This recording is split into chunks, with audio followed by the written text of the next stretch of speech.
বিশ্বনবী মক্কায় বসে বসে তাহাজ্জুদের সালাত পড়ে আল্লাহর কাছে দোয়া করলেন, আল্লাহুম্মা আইজ্জাল ইসলাম বিআহাব্বির রাজুলাইনি ইলাইক।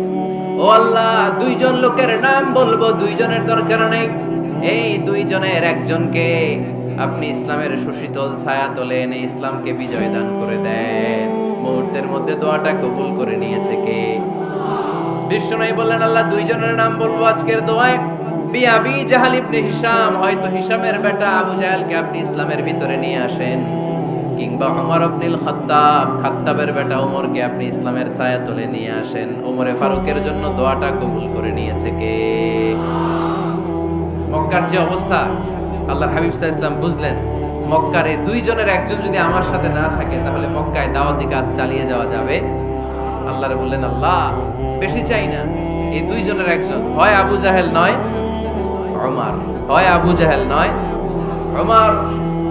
বিশ্বনবী যখন দোয়া করলেন, এই দোয়ার একটা ঈমানি ধাক্কা, নূরানি ধাক্কা সাইয়েদনা ওমরে ফারুকের হৃদয়কে স্পর্শ করে ফেলল। দোয়া ইজ লাইক এ মিসাইল। এই যে আমরা দোয়া করি, এটা মিসাইলের মতো। যুদ্ধে মিসাইল হামলা করে না? মিসাইল হামলা করার পরে এই মিসাইল লক্ষ্য বস্তুতে যে ভেদ করে, ঠিক কিনা? তেমনি দোয়ার মতো যদি আপনি দোয়া করতে পারেন, আপনি যেই জন্য দোয়া করেছেন ঠিক ওই জায়গায় যে আপনার দোয়া স্পর্শ করে। সুবহানাল্লাহ পড়বেন না? বিশ্বনবীর দোয়ার মাধ্যমে প্রথমে সাইয়েদনা ওমর ফারুকের হৃদয়ে এক ধাক্কা লাগলো। দুই নম্বরে রব্বুল আলামিন সূরাতুল হাক্কা দিয়ে ওমর ফারুকের হৃদয়ের মধ্যে দিলেন এক ধাক্কা। পড়েন আল্লাহু আকবার। কোরআনের ভেতরে সূরাতুল হাক্কা নামে একটা সূরা আছে না নাই? আল হাক্কাতু মাল হাক্কা ওয়া মা আদরাকা মাল হাক্কা। পড়েন আল্লাহু আকবার। বিশ্বনবী যখন দোয়া করলেন, ওই দোয়া যখন সাইয়েদনা ওমর ফারুকের হৃদয়ে স্পর্শ করলো, সাইয়েদনা ওমর ফারুক সব সময় বিশ্বনবীরে ফলো করতে আরম্ভ করলেন। বিশ্বনবী ডানে গেলে লুকিয়ে লুকিয়ে ওমর ফারুক ডানে যায়, বিশ্বনবী বায়ে গেলে লুকিয়ে লুকিয়ে ওমর ফারুক বায়ে যায়। বিশ্বনবী একবার মসজিদুল হারামে যে নামাজ পড়তে শুরু করলেন, ওমর ফারুক তখন বিশ্বনবীর পিছু পিছু ছদ্মবেশে পেছন থেকে যে বিশ্বনবী কিভাবে নামাজ পড়ে দেখতে শুরু করলেন। বিশ্বনবী ইন দা মিন টাইম এশার নামাজে আল হাক্কাতু মাল হাক্কা তেলাওয়াত শুরু করে দিলেন। আল হাক্কাতু মাল হাক্কা তেলাওয়াত শুরু করে দিলেন। তেলাওয়াত করতে করতে বিশ্বনবী যখন তেলাওয়াত করতেছে, ওমর ফারুক এরকম দুলতেছে আর মজা পাচ্ছে। ওমিয়া বিশ্বনবীর কণ্ঠ বুঝি আমার মতো কণ্ঠ, আপনার মতো কণ্ঠ, আহমদ বিন ইউসুফের কণ্ঠ, আব্দুল বাসিতের কণ্ঠ না? বিশ্বনবীর গলায় যে কি সুরের ঝংকার আল্লাহ দিয়েছেন, কি সুরের লহরী আল্লাহ দিয়েছেন, একবার যে শুনতো পাগল হয়ে যেত। আল্লাহু আকবার। বিশ্বনবী সূরা হাক্কা মন্ত্রমুগ্ধ তেলাওয়াতে, মন্ত্রমুগ্ধ সুর দিয়ে, মন্ত্রমুগ্ধ কণ্ঠ দিয়ে তেলাওয়াত করতে লাগলেন। এশার সালাতে ওমর ফারুক তুলতে লাগলেন। ওমর ফারুক যত শুনেন অবাক হয়ে যায়, যত শুনেন অবাক হয়ে যায়, যতই শুনে অবাক। কিরে? কারণ তিনি আরবি ভাষা বুঝতেন। এত সুন্দর শব্দের গাঁথনি, এত প্রাঞ্জল বর্ণনা, এত সুন্দর অন্তমিল, এটা কবিতা না হয়ে পারে না। উনি মনে মনে ভাবলেন, এটা মনে হয় কবিতা। It might be poem, it could be poem. Muhammad মনে হয় কবি হয়ে গেছে, তার কাব্য প্রতিভা দিয়ে সে এটা বানিয়েছে। তা না হলে এত সুন্দর কথা, এটা কবিতা না হয়ে পারে। ইন দ্য মিন টাইম বিশ্বনবী কিন্তু দেখতেছে না যে পেছনে ওমর। বিশ্বনবী তেলাওয়াত করছিলেন, ইন দ্য মিন টাইম বিশ্বনবী পড়ছিলেন, ওমা হুয়া বিকাউলি শাইরিন কলিলাম মা তুমিনুন। এই আয়াতের অর্থ হলো, এটা কোনো কবির কথা নয়, খুব অল্প সংখ্যক লোকই তোমরা ঈমান আনো। সুবহানাল্লাহ পড়ে। এটাকে বলে কোইন্সিডেন্ট। কোইন্সিডেন্ট, হুট করে অনেক সময় মিলে যায়, যায় কি যায় না? আপনি একজনের কথা ভাবতেছেন, বাজারে গেলেন, বাজারে যেই দেখেন ওই লোকটা দাঁড়ায় আছে, এরকম হয় কি হয় না? কোইন্সিডেন্ট। ওমর ফারুক মনে মনে যেটা ভাবতেছে ওই কথা দিয়ে বিশ্বনবী তেলাওয়াত করতেছে। আল্লাহু আকবার। বিশ্বনবী যে আয়াত তেলাওয়াত করছিলেন, আয়াতের অর্থ হলো, এটা কোনো কবির বানানো কবিতা না, খুব অল্প সংখ্যক লোকই তোমরা ঈমান আনো। ওমর ফারুক আটকে উঠলেন, থমকে দাঁড়ালেন। ঘটনা কি? আমি মনে মনে ভাবলাম, কি রে, এত সুন্দর কথা, এটা তো মানুষের কথা হতে পারে না, এটা নিশ্চয়ই কবিতা, কবির কথা।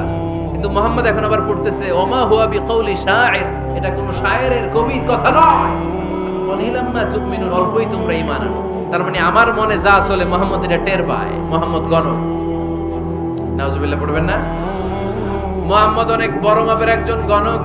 মানুষের হৃদয়ে কি চলে, মনে মনে কি ভাবে, মুহাম্মদ না দেখেও বলে দিতে পারে। ইন দা মিন টাইম বিশ্বনবী পরের আয়াতে বললেন, ওয়ালা বিকাউলি কাহিনিন কলিলাম মা তাযাক্কারুন। এই আয়াতের অর্থ হলো এটা কোনো গণকের বানানো গণনা নয়, খুব অল্প সংখ্যক লোকই তোমরা উপদেশ হিসেবে এটাকে মানো। সুবহানাল্লাহ পড়েন। এবার আর ওমরে ফারুকের সহ্য হয় না, কি আজীব তামাশা। প্রথমে মনে করলাম কবিতা, মোহাম্মদ কয় কবি না, সে কবি না, এটা কবিতা না। তারপর ভাবলাম সে গণক, সে আয়াত পরে পরে বলে দিল এটা গণনা নয়, তাহলে এটা কি? এটা কি কবিতাও না, গণনাও না, তাহলে এটা কি? বিশ্বনবী তখন বললেন, তানজিলুম মির রাব্বিল আলামিন। সুবহানাল্লাহ পড়েন। পরের আয়াত ছিল তানজিলুম মির রাব্বিল আলামিন। এটা দুনিয়ার কোনো কবির বানানো কবিতা না, এটা কোনো গণকের গণনা না, এটা কোনো সাহিত্যিকের বানানো সাহিত্য নয়, এটা মহাবিশ্বের পরিচালক রব্বুল আলামিনের কাছ থেকে পাঠানো কিতাব কোরআন। সূরা হাক্কার ধাক্কায় ওমরে ফারুক গাইত। প্রথমে ধাক্কাটা লাগলো যে দোয়া। বিষ্ণুবী তাহাজ্জুদে কেঁদে দোয়া করলেন, আল্লাহ হয় আবু জাহেল রে দিবা নাইলে ওমর রে দিবা। ওই দোয়া ওমরে ফারুকের হৃদয়ে ছোঁয়া লেগেছে। এরপর হাক্কা, সূরাতুল হাক্কা দিয়ে দিলে এক ধাক্কা। এই ধাক্কা খেয়ে উথাল পাথাল হৃদয়ের মধ্যে, হায় রে এ কি বাণী, এ কেমন কথা, কে মুহাম্মদ? তারপরও শয়তানের ওয়াসওয়াসা আছে না নাই? আল্লাহ বলে যতই ওয়াসওয়াসা ওমরকে দেয়া হোক, আমি ওমরে ফারুককে মুসলিম উম্মতের সেনাপতি বানিয়ে ছাড়বো, আমি সেনাপতি বানাবো। এবার 3 নাম্বার ডোজ। ডাক্তারের কাছে গেলে প্রথমে দেখবেন সিম্পল ডোজ দেয়, নরমাল ওষুধ, এটাতে কাজ না হলে ডোজ বাড়ায়, একেবারে কাজ না হলে অ্যান্টিবায়োটিক মারে, আছে না নাই? আল্লাহ প্রথমে দোয়ার ছোঁয়া লাগালেন, তারপর সূরা হাক্কা দিয়ে ধাক্কা মারলেন, এরপরে রব্বুল আলামিন বলেন এবার 3 নাম্বার ডোজ সূরা তহা দিয়ে আমি তোমার হৃদয়টারে উজালা বানায় দেব রে ওমর। শয়তান ওদিক দিয়ে ওয়াসওয়াসা, খেলা দুই দিক থেকে চলতেছে। আল্লাহ তাআলা হেদায়েতের রাস্তায় টানছে, শয়তান জাহান্নামের দিকে টানছে। ঘোষণা দেয়া হলো মক্কায়, মুহাম্মদের মাথা কেটে এনে দিলে এত এত স্বর্ণ মুদ্রা দেয়া হবে। ওমরে ফারুক রাজি হয়ে গেলেন, নাঙ্গা তলোয়ার নিয়ে বিশ্বনবীর মাথা কাটার জন্য ছুটলেন। নাউজুবিল্লাহ পড়বেন না?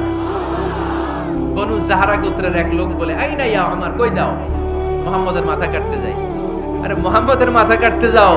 তোমার বোন ফাতিমা বিনতে খাত্তাব আর তোমার বোন জামাই সাঈদ কদ সাবা, এরা তো ধর্ম ত্যাগ করে ফেলছে, এটা তো আমাদের ধর্ম ত্যাগ করে মুহাম্মাদের ফলোয়ার হয়ে গেছে।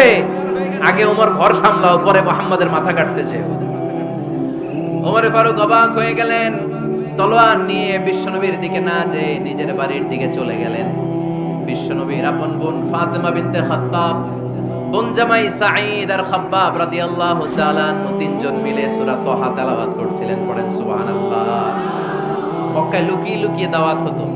খাব্বাব রাদিয়াল্লাহু তাআলা আনহু একটা চামড়ার ফলকের মধ্যে সূরা তহার কয়েকটা আয়াত এনে ওমরে ফারুকের বোন আর বোন জামাইকে শিক্ষা দিচ্ছে, ট্রেনিং দিচ্ছে। সুবহানাল্লাহ পড়েন। লুকিয়ে লুকিয়ে ওমরে ফারুক যখন ঘরে চলে আসলেন, এরা তটস্থ হয়ে গেল। সাইয়েদনা খাব্বাব বিছানার তলায় লুকিয়ে গেলেন। ওমরে ফারুক বললেন, দরজা খোলো। ফাতিমা বিনতে খাত্তাব দরজা খোলার পরে নির্মম ভাবে সাইয়েদনা ওমর রাদিয়াল্লাহু তাআলা আনহু বোনের গায়ে আঘাত শুরু করে দিল। বোন জামাইকে আহত করতে শুরু করলো আর বলতে শুরু করলো, তোরা পাগল হলি কেন? কি আছে ওই মুহাম্মাদের মধ্যে? কি জাদু নিয়ে সে এসেছে? সে যাই বলে লোকজন পাগল হয়ে যায়, সবাই তার উপর কালিমা পড়ে ঈমান এনে ফেলে। কি এমন জিনিস তোদের কাছে আছে যেটা দেখে মুহাম্মদকে তোরা ভালোবাসলি? কি আছে? কি পড়তেছিলি আমারে দেখা।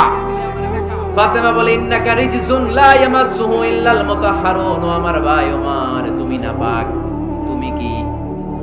লা ইয়ামাসসুহু ইল্লাল মুতাহহারুন, পবিত্রতা অর্জন না করে এই কোরআন ধরা যায় না। সুবহানাল্লাহ পড়েন। ওমরে ফারুক গোসল করে আসলেন, কারণ ধাক্কা তো আগে কয়েকটা খাইছে। কথা বুঝেন নাই বোধহয়? প্রথমে দোয়ার ধাক্কা, পরে কোন সূরা দিয়ে ধাক্কা?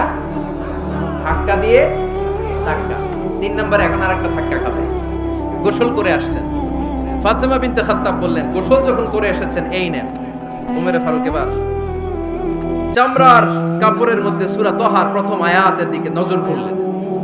নজর করেই কোরআনের প্রেমে পড়ে গেলেন। পড়েন সুবহানাল্লাহ।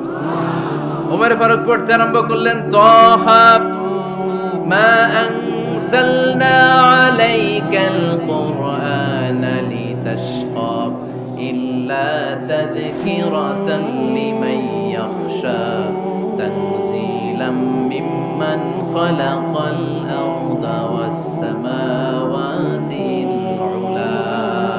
সুবহানাল্লাহ পড়েন। উনি পড়তে আরম্ভ করলেন, তহা মা আনজালনা আলাইকাল কুরআনা লিতাশকা, এই কোরআনকে আমি তোমাদের হতভাগ্য জাতি হিসেবে দুনিয়ায় থাকার জন্য পাঠাই নাই। এটা রব্বুল আলামিনের পক্ষ থেকে এসেছে। যারা রবকে ভয় করে তাদের জন্য আছে উপদেশ। যিনি আকাশ বানিয়েছেন, জমিন বানিয়েছেন, ওই আল্লাহ তাআলা নিজেই এই কোরআন পাঠিয়েছে।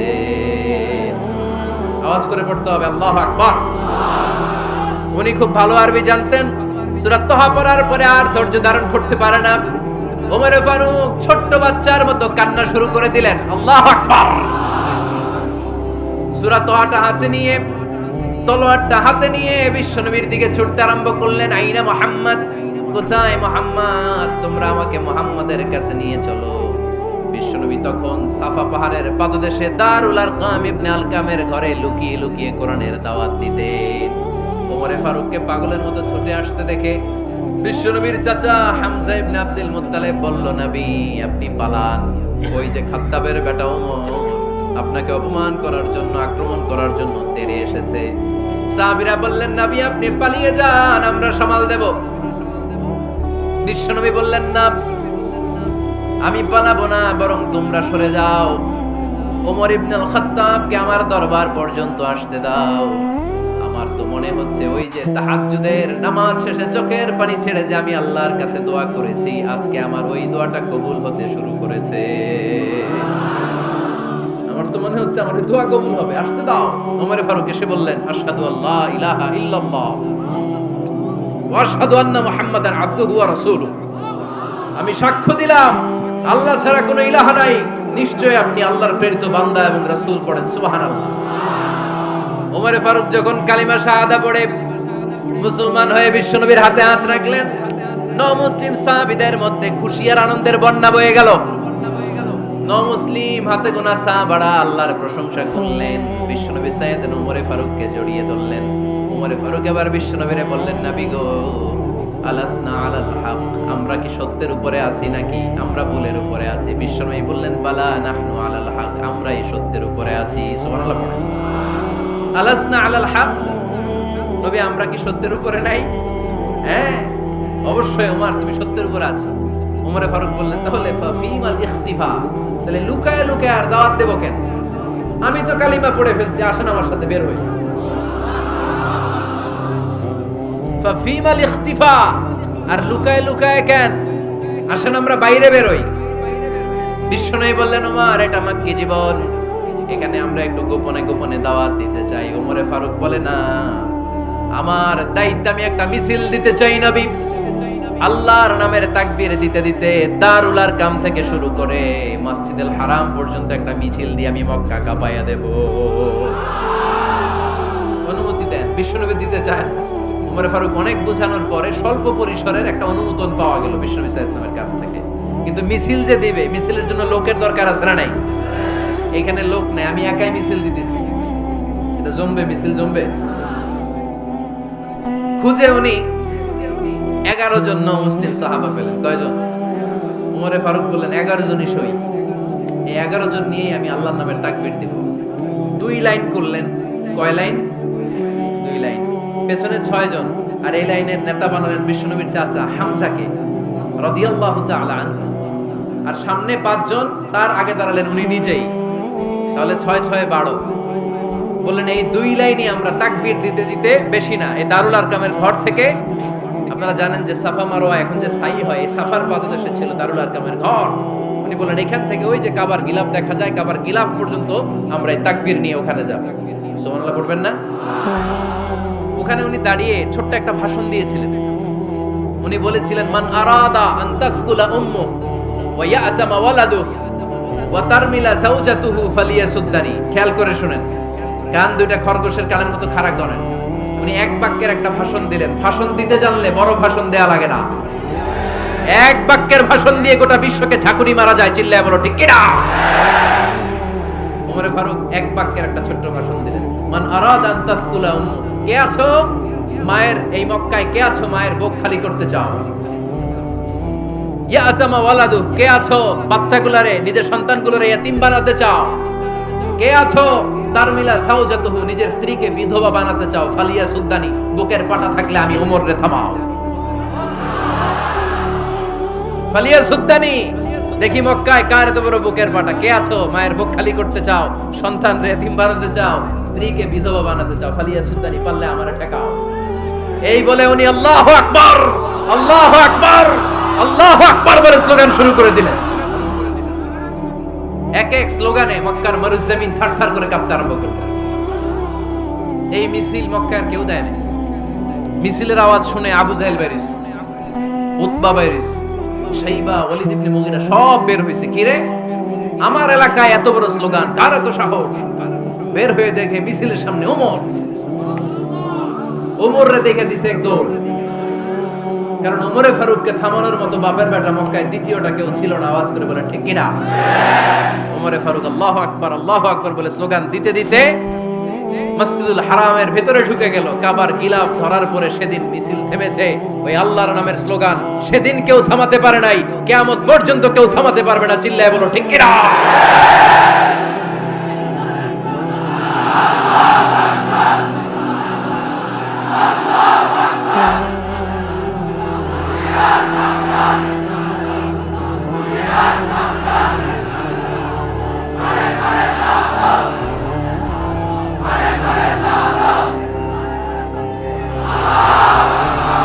ওইরকম একটা ওমরের দরকার, আমাদের বেশি চাই না। জোরে বলেন ঠিক কিনা? দাও খোদা দাও আমায় আবার ওমর দারাজ দিল, দাও খোদা দাও আমায় আবার ওমর দারাজ দিল, দাও আলীর মতো বীর সেনানি, আলীর মতো বীর সেনানি জাগাতে নিখিল, দাও খোদা দাও আমায় আবার ওমর দারাজ দিল। সুবহানাল্লাহ পড়েন। একটা ওমর লাগবে। চিল্লায় বলেন কয়টা? ওই ওমরের অপেক্ষায় বাংলাদেশ সহ গোটা মুসলিম উম্মাহ, ঠিক কি না? একটা ওমরই যথেষ্ট। আমাদের সেন্ট্রাল লিডারশিপ নাই তো, আমাদেরকে এদিকে লাথি মারলে আমরা ওইদিকে যাই, ওদিক থেকে গুতা মারলে আমরা এদিকে যাই। আমাদের রিপ্রেজেন্টেটিভ, আমাদের প্রতিনিধিত্ব করার মতো কোনো কেন্দ্রীয় লিডারশিপ নেতৃবৃন্দ গোটা বিশ্বে নাই, ঠিক কি না? আমরা সেই ওমরে ফারুকের অপেক্ষায়, আমরা সেই ইমাম আল মাহদির অপেক্ষায়। এই ওমরে ফারুক আমাদের মডেল, ঠিক কি না? থার্ড ইন পজিশন এই পুরো উম্মতের মধ্যে ওনার পজিশন নাম্বার 3। 1 নাম্বার পজিশন বিশ্বনবীর, কার? 2 নাম্বার পজিশন কার? আবু বকর। 3 নাম্বার পজিশন কার? ওমরে ফারুকের। বিশ্বনবী বলতেন লা নবিয়্যা বা'দি, লা নবিয়্যা বা'দি, আমার পরে কোনো নবী নাই। ওয়ালা রাসূলা, আমার পরে কোনো রাসূলও নাই। আমার নবীর পরে আর কোনো নবী আছে? আমার নবীর পরে আর কোনো রাসূল আছে? এই যে কাদিয়ানি যে একটা সম্প্রদায় আছে, এরা কি মুসলিম নাকি অমুসলিম? মুসলিম সম্প্রদায়ের সাথে এদের কোনো সম্পর্ক নাই। চিল্লায় বলেন ঠিক কি না? এরা যদি মুসলমান হতে চায়, আমার নবী দ্য লাস্ট মেসেঞ্জার বিশ্বনবীকে খাতামুন নবী হিসেবে সংবাদ সম্মেলন করে গোটা বিশ্বকে জানাই দিতে হবে, তারপরে তাদেরকে আমরা মুসলিম হিসেবে স্বীকৃতি দিব। চিল্লায় বলেন ঠিক কি না? তা না হলে তারা কোন ধর্মের এটাকে জানাই দিতে হবে। No inferiority complex, no identity crisis. Identity ক্রাইসিসে থাকা যাবে না। আপনারা কোন ধর্মের এটা জানাই দেন। আপনারা বিশ্বনবীরও শেষ নবী মানবেন না, আবার মুসলিম বলেও নিজেদেরকে ট্যাগ লাগাতে চাইবেন। সাধারণ মুসলমানরা এটা এই ধোঁকাবাজি মানে না। চিল্লায় বলেন ঠিক কি না? আমার নবীর পরে কোনো নবী নাই, আমার রাসূলের পরে কোনো রাসূল নাই, ঠিক কি না? আল্লাহর হাবিব বলতেন লাউ কানা বাদি নাবিয়্যুন লাকানা উমর, তবে আমার পরে যদি নবী হওয়ার যোগ্যতা কারো থাকে আমার ওমরের ওই যোগ্যতা আছে। সুবহানাল্লাহ পড়েন। প্রভু তুমি বলেছো রাসূল দেবে না, বলনি দেবে না ওমর, বলনি দেবে না হামজা তারি, খালিদ বিজয় সমর। প্রভু তুমি বলেছো রাসূল দেবে না, বলনি দেবে না ওমর, বলনি দেবে না হামজা তারি, খালিদ বিজয় সমর। প্রভু তুমি বলেছো রাসূল দেবে না। সুবহানাল্লাহ পড়েন। এজন্য আমরা একটা ওমর চাই। কয়টা? বেশি লাগবে? নেতার মতো নেতা কয়টা লাগে? জোরে বলেন কয়টা? Enough, that's enough. Omar Farooq our super hero. ওনার সাথে বিশ্বনবী সাল্লাল্লাহু আলাইহি ওয়াসাল্লামের মুসাহারার সম্পর্ক ছিল। ওমর ফারুক যে বিশ্বনবীর শ্বশুর এটা অনেকে জানেই না। ওমর ফারুক রাদিয়াল্লাহু তাআলা আনহু বিশ্বনবীর শ্বশুর ছিলেন, এটা আজকে নতুন শুনছেন। কে কে হাত তোলেন? দেখছেন হুজুর? সঠিক বলছি না আমি? অনেকে আমরা জানি না। মাশাআল্লাহ, জানতে লজ্জা নাই, শিখতে লজ্জা নাই। লজ্জা হচ্ছে অজ্ঞতায় আর মূর্খতায়, ঠিক কি না? আমরা শিখতে রাজি আছি। যে কথা বলে আমরা তার ছাত্র। আমার আগে হুজুর কথা বলতেছিলেন, আমরা ছিলাম ছাত্র। এখন আমি কথা বলতেছি, এখন আমরা সবাই হয়ে গেছি ছাত্র, ঠিক কি না? যিনি বলেন তিনি শিক্ষক, বাকিরা আমরা ছাত্র, ঠিক কি না? চার খলিফার দুই খলিফা, ইসলামের চার খলিফার দুই খলিফা বিশ্বনবীর মেয়ের জামাই, আর বাকি দুই খলিফা বিশ্বনবীর শ্বশুর। সুবহানাল্লাহ পড়েন। সাইয়েদনা আলী রাদিয়াল্লাহু তাআলা আনহু, সাইয়েদনা উসমান যুন-নূরাইন বিশ্বনবীর মেয়ের জামাই। উসমান রাদিয়াল্লাহু তাআলা আনহুর কাছে বিশ্বনবী দুই মেয়েকে বিয়ে দিয়েছিলেন। একজন মারা যাওয়ার পরে আরেকজন। বিশ্বনবী বলেছেন এরপরে আরেকটা থাকলে ওইটারও বিয়ে দিতাম। সুবহানাল্লাহ পড়বেন না? দুইজন ছিল মেয়ের জামাই আর দুইজন ছিল শ্বশুর। সাইয়েদনা আবু বকর শ্বশুর, বিশ্বনবীর স্ত্রী আম্মাজান আয়েশা রাদিয়াল্লাহু তাআলা আনহার বাবা। বিশ্বনবীর স্ত্রী আম্মাজান হাফসা রাদিয়াল্লাহু তাআলা আনহার বাবা ছিল সাইয়েদনা ওমর ফারুক। চিল্লায়ে পড়েন আল্লাহু আকবার। জানো তো পজিশন না? সাইয়্যিদু কুহুলিল জান্নাহ। জান্নাতে যত নারীরা যাবে, নারীদের সর্দারিনী হবে সাইয়্যিদাতুনা ফাতেমা রাদিয়াল্লাহু তাআলা আনহা। এই ফরিদপুরের যত ইয়াং স্টাররা তোমরা যারা জান্নাতে যাবে, তোমাদের লিডার হবে সাইয়েদনা হাসান আর হুসাইন রাদিয়াল্লাহু তাআলা আনহুমা। আর বয়স্ক মুরব্বীরা যারা জান্নাতে ঢুকবেন, আপনাদের লিডার হবে সাইয়েদনা আবু বকর আর সাইয়েদনা ওমর ফারুক রাদিয়াল্লাহু তাআলা। সুবহানাল্লাহ পড়তে পারলেন না? ওমর ফারুক এটা সাধারণ কোনো ক্যারেক্টারিস্টিক্স নয়। ওনাকে আল্লাহ তাআলা নলেজও দিয়েছেন, আবার দিনদারিও দিয়েছেন। আমার দিনী ভাইয়েরা খেয়াল রাখবেন, কোন আলেমের মধ্যে বা কোন নেতার মধ্যে যদি এই দুইটার সমন্বয় আপনি পান, যে তার জ্ঞানও আছে আবার দিনদারিও আছে, he belongs the knowledge and he belongs the taqwa, সে গোটা বিশ্বকে জয় করে ফেলবে, ঠিক কি না? যার মধ্যে জ্ঞান আছে, যার মধ্যে তাকওয়া আছে, তারে কেউ থামায় রাখতে পারে? ওমর ফারুককে এই দুই নেয়ামত দিয়ে ধন্য করেছে কে? সহিহ বুখারীর বর্ণনা, বিশ্বনবী সাহাবীদের সামনে একটা স্বপ্নের কথা বলছেন। বিশ্বনবী বললেন, আমি স্বপ্নে দেখলাম আমার আঙ্গুলের ফাঁকা থেকে দুধ বের হচ্ছে, আমি তৃপ্তি সহকারে দুধ খেলাম। খাওয়ার পরে দেখলাম আঙ্গুলের মধ্যে একটু দুধ লেগে আছে। আমার আঙ্গুলে অতিরিক্ত লেগে থাকা দুধটা আমি ওমর ফারুকের মুখের মধ্যে লাগিয়ে দিলাম। সাহাবারা বললেন, ইয়া রাসূলুল্লাহ, ইয়া হাবিবাল্লাহ, মাযা আওয়ালতা বিহি, এই স্বপ্নের আপনি কি ব্যাখ্যা করলেন? আমরা তো বুঝলাম না। বিশ্বনবী বললেন, আওয়ালতু বিহি আল ইলম, আমি এই দুধ দিয়ে জ্ঞানের ব্যাখ্যা করেছি, কারণ ওমরকে আল্লাহ যেই জ্ঞান দিয়েছে গোটা বিশ্বের কাউকে এত জ্ঞান দেয় না। এজন্য স্বপ্নে যদি কেউ দেখেন যে আপনি দুধ খাচ্ছেন, তার মানে আল্লাহ তাআলা আপনার জ্ঞান বাড়ায় দিবেন। ওমর ফারুককে দুধ খেয়ে অতিরিক্ত দুধের অংশটা বিশ্বনবী আবু বকর রাদিয়াল্লাহু তাআলা আনহুর মুখে দেন নাই, সাইয়েদনা উসমানের মুখে দেন নাই, আলী রাদিয়াল্লাহু তাআলা আনহুর মুখে দেন নাই। স্বপ্নে ওই অতিরিক্ত লেগে থাকা দুধটা বিশ্বনবী ওমর ফারুকের ঠোঁটের মধ্যে লাগিয়ে দিয়েছেন। এই হাদিস থেকে প্রমাণ হয় আল্লাহ তাআলা জ্ঞানের নিয়ামতে সাইয়েদনা ওমর ফারুককে ধন্য করেছেন। আবার বুখারীর বর্ণনা, বিশ্বনবী সাল্লাল্লাহু আলাইহি ওয়াসাল্লাম আরেকটা স্বপ্নের বর্ণনা দিচ্ছেন।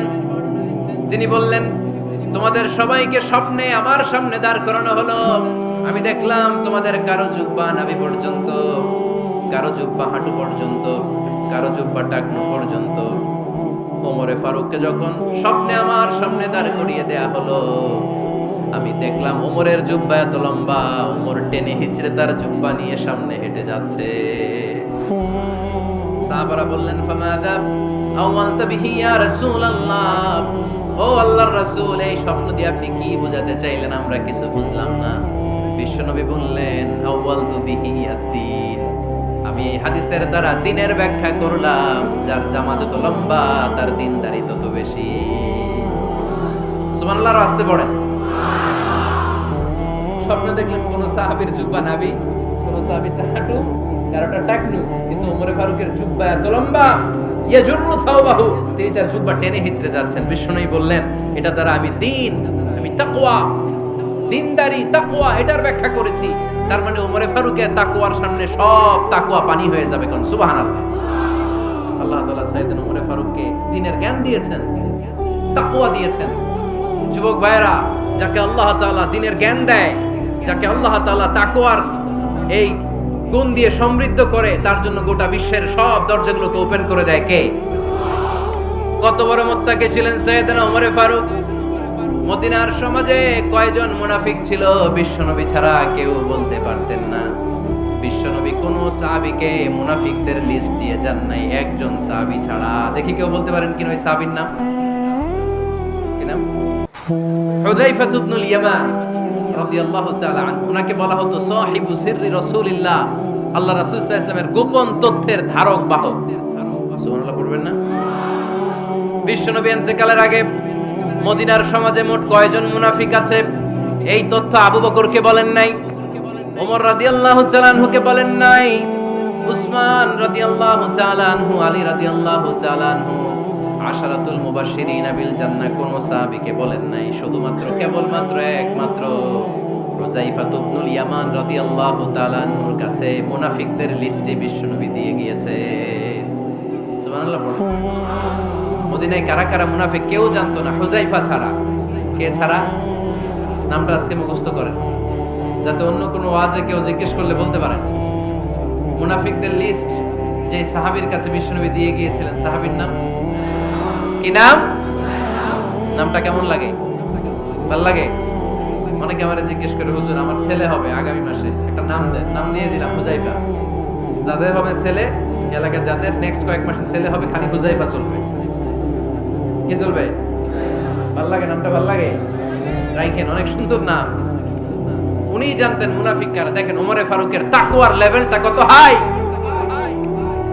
ওমরে ফারুক একদিন হুযায়ফা রাদিয়াল্লাহু তাআলা আনহুর কাছে গেলেন, যে বললেন, হুযায়ফা, বিশ্বনবী ইন্তেকালের আগে মুনাফিকদের নামের লিস্টটা কারো কাছে দেয় নাই, আমার জানা নাই, সাইয়েদনা আবু বকরের জানা নাই, কোন সাহাবীর জানা নাই, তুমি ছাড়া। আমি তোমার কাছে জানতে চাই, আমি ওমরের নামটা ওই মুনাফিকদের খাতায় আছে কিনা আমার একটু বলো। আমার ওমরের নামটা ওই মুনাফিকদের লিস্টিতে একটু আছে কিনা, নামটা একটু বলো।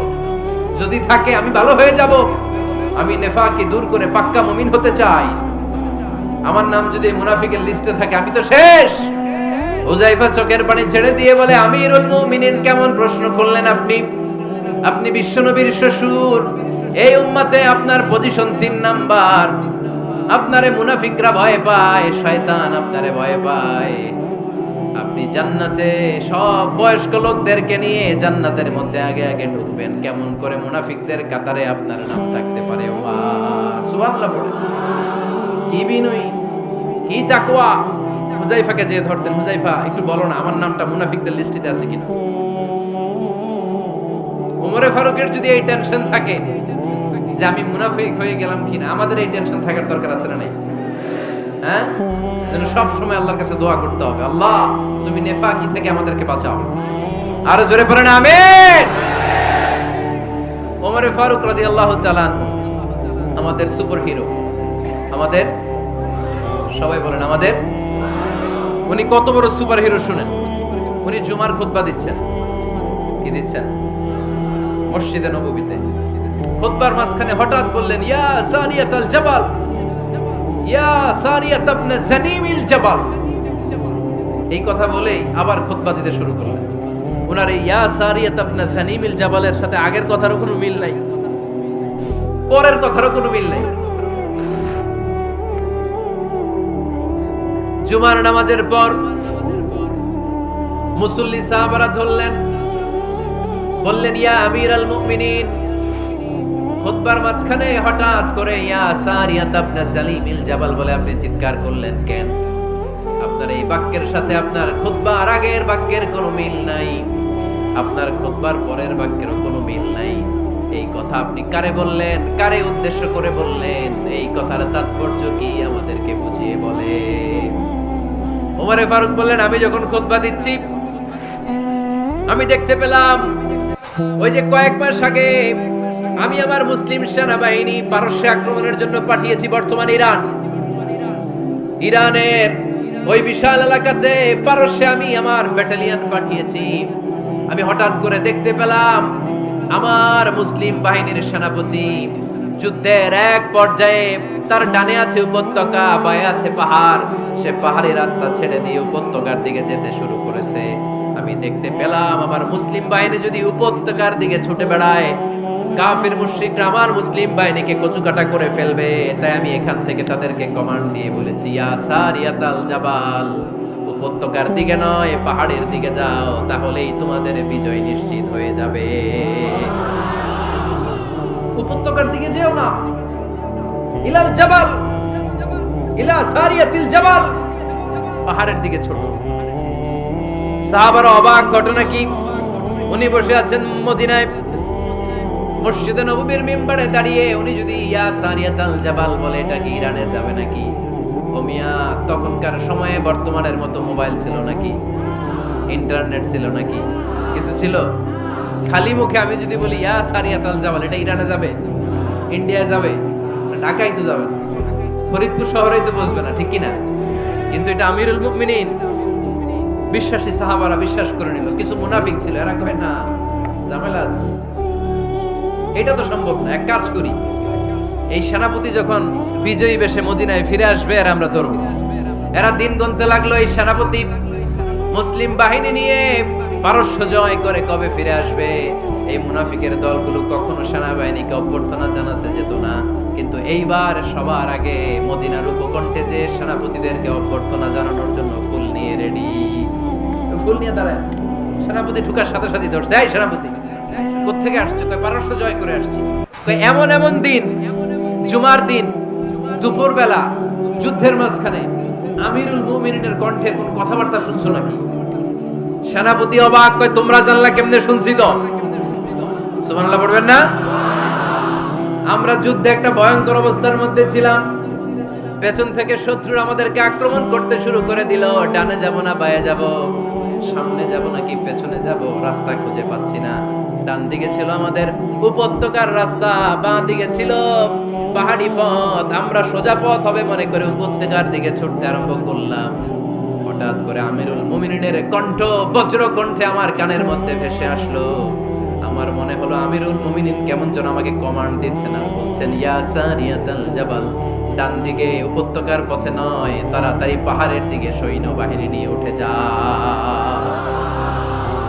পাহাড়ের দিকে, ডানে না, this is wrong track and this is the right track. ওই দিন যদি ওমরে ফারুকের ওই গাইডলাইন, আমিরুল মুমিনিনের কমান্ড যদি আমি না শুনতাম, আজকে বিজয়ের বেশে ফিরতেও পারতাম না, আমাদের চেহারাও তোমরা দেখতে পেতে না। ওমরে ফারুকের ওই কমান্ড, ওই গাইডলাইন অদৃশ্য থেকে শোনার কারণে ওই পারস্যের মধ্যে আমাদেরকে সেই যুদ্ধে বিজয় দান করেছে কে? দিস ইজ ওমরে ফারুক, দিস ইজ ওমরে ফারুক। বিশ্বনবী বলছেন, ওমর মা লাকিয়াকা শাইতানু সালিকান ফাজ্জান ইল্লা সালাকা ফাজ্জান গায়রা ফাজ্জিক। ওমর, শয়তান ইবলিস যদি তোমার কোনো রাস্তা দিয়ে হাঁটতে দেখে, শয়তান ওই রাস্তা রেখে দিয়ে অন্য রাস্তা দিয়ে হাঁটে। সুবহানাল্লাহ বাড়িতে যায় বললেন। কে বলতেছে? বিশ্বনবী। কার ব্যাপারে? ওমরে ফারুকের ব্যাপারে। শয়তান যদি দেখে যে ওমরে ফারুক এই রাস্তা দিয়ে হাঁটতেছে, শয়তান ওই রাস্তা রেখে দিয়ে অন্য রাস্তা দিয়ে হাঁটে। সুবহানাল্লাহ পড়েন। রাত্রিবেলা আমরা আমাদের বাচ্চা ছেলে মেয়েদেরকে যখন খাওয়াই, বাচ্চারা খেতে চায় না, এরকম হয় আপনাদের ফরিদপুর এলাকায়? এই এলাকায় হয় নাকি? খেতে চায় না বাচ্চারা, এই চকলেট দেখায়া, এই মিনা কার্টুন দেখায়া, এইটা সেটা, এগুলো সেগুলো বলে গল্প টল্প বলে ভুলায় খাওয়ানো লাগে, তাই না? তারপরও খায় না। আমারও ছোট মেয়ে আছে, খেতে চায় না, এইটা সেইটা এমনি সেমনি খাওয়ানো লাগে। তো শেষে না পেরে মা বাবা বলতে বাধ্য হয়, ওই যে ভূত আসতেছে, ভূত, তাড়াতাড়ি তাড়াতাড়ি খাও, নাহলে যে ভূত ধরবে তোমার। ওই যে বাঘ আসতেছে, বাঘ, তাড়াতাড়ি খাইলে নাহলে বাঘে কামড়াবে। বলি না আমরা? আপনারা কি বলেন? ভূত। আর কি বলেন? হ্যাঁ হ্যাঁ, আচ্ছা, এক এক জায়গায় এক একটা আমরা বলি, ভূত আসবে, বাঘ খাবে, ভাল্লুক খাবে, তাড়াতাড়ি খাও। মদিনাতে যখন ওমরে ফারুক আমিরুল মুমিনিন, মদিনার মায়েরাও বাচ্চাদেরকে খাওয়াতে পারতো না, ছোট্ট মেয়েদেরকে খাওয়াতে পারতো না, খাওয়া নিয়ে যন্ত্রণা করতো। বাচ্চারা যখন মদিনায় খেতে চাইতো না রাত্রি বেলায়, মদিনার মায়েরা বলতো তাড়াতাড়ি খাও, হা হুয়া ইয়াতি উমর, হা হুয়া ইয়াতি উমর, তাড়াতাড়ি খা, নাইলে ওই যে ওমর আসতেছে, Omar. This is our superhero সাইয়েদনা ওমর ফারুক রাদিয়াল্লাহু তাআলা। শুধু শয়তানি ভয় পেত না, মুনাফিকরাও ভয় পেত, জমের মতো ভয়। শুধু তাই না, আমাদের আম্মাজান বিষ্ণু ইসা ইসলামের স্ত্রীরাও ওমর ফারুককে ভয় পেতেন। সুবহানাল্লাহ কইবেন না? মাঝে মাঝে বিষ্ণু ইসা ইসলামের সাথে আম্মাজান আয়েশার ঝগড়া হতো, হতো না? আপনাদের ফ্যামিলিতে ঝগড়া হয়? হয় না? হয় না? কার কার দেখি? করে আল্লাহ, অনেক আল্লাহর ওলি আছে তো এই জায়গায়। ঝগড়া হয় না? এ কি কথা কয়, ঝগড়া হয় না বলে? বিশ্বনবীর ফ্যামিলিতে ঝগড়া হয়, আপনার ফ্যামিলিতে হয় না? মিষ্টি ঝগড়া। আর ও বিয়েই করে নাই,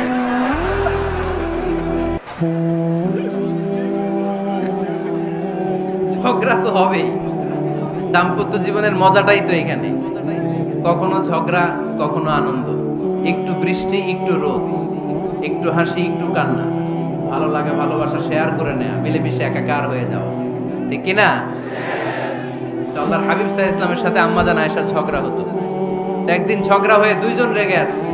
খবরদার দুইজন রেগে থাকবেন না, আবার একজন রাগলে আরেকজন থেমে যাবে, কারণ এই ছোট্ট ঝগড়া থেকে এটা অনেক সময় বিচ্ছেদের দিকে গড়ায়। আমার প্রিয় ফরিদপুরবাসী, ভাবি রেগে গেলে আপনি রাইগেন না, ওই দিন আপনি একটু ঠান্ডা থাকেন। আবার আপনি রেগে গেলে, আমার মাইকের আওয়াজ যদি ভাবিরা শুনেন, আপনারা রেগে যায় না, একটু ঠান্ডা থাকবেন। দুইজনে রেগে গেলে তো তৃতীয় বিশ্বযুদ্ধ শুরু হবে, তাই না? একজন রেগে গেলে আরেকজন ঠান্ডা, কারণ এই সামান্য ঝগড়া থেকে ইগোর কারণে এটা বিচ্ছেদ আর ডিভোর্স পর্যন্ত গড়ায়। আর শয়তান এখানে উস্কানি দেয়, কারণ ইমানদারদের ফ্যামিলি ভাঙতে পারলে শয়তান সবচেয়ে বড় খুশি হয়, আর ইমানদারদের ফ্যামিলি টিকে থাকলে খুশি হয়ে যায় কে? আম্মাজান আয়েশা রাদিয়াল্লাহু তাআলা আনহার সাথে বিষ্ণু ইসা ইসলামের ঝগড়া হতো মাঝে মাঝে। একবার ঝগড়া হলো, বিষ্ণু ইসা ইসলামের রাগ, আম্মাজান আয়েশাও রাগ। বিষ্ণুই বললেন, আয়েশা, ঝগড়া করে আর কতক্ষণ থাকবো, আসো মিটমাট করি। আয়েশা রাদিয়াল্লাহু বললেন, ঠিক আছে, মিটমাট করব।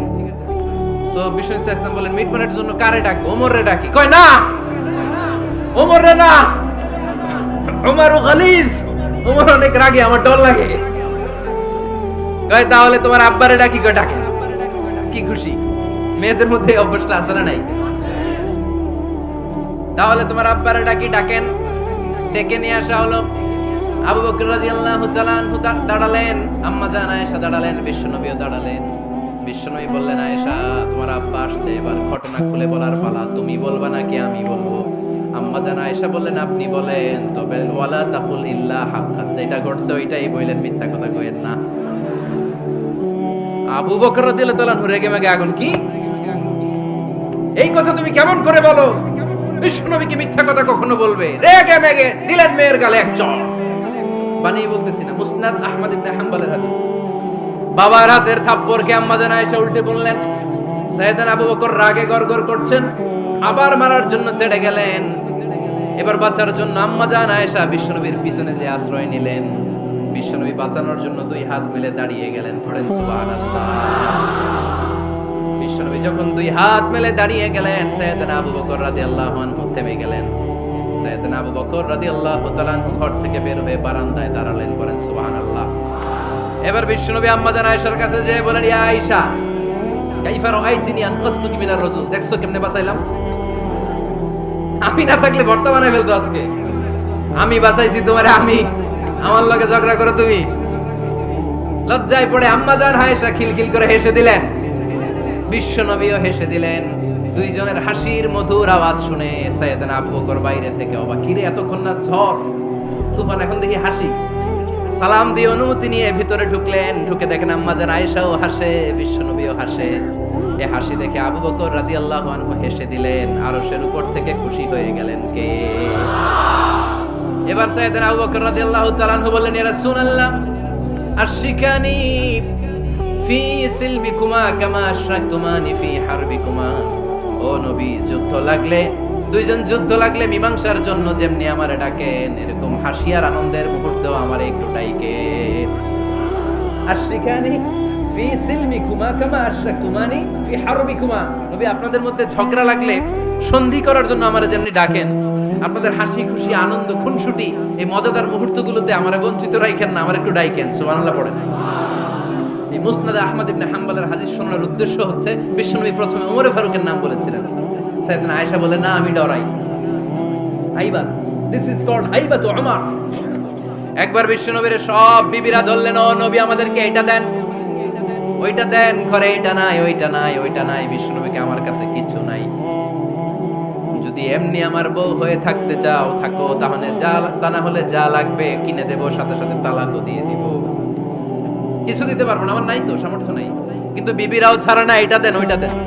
বিশ্বনবী রহমতের নবী, বিবিদেরকে বুঝাতেও পারেন না, বিবিরা আবদার করতেছে, নবী এটা লাগবে, ওইটা লাগবে।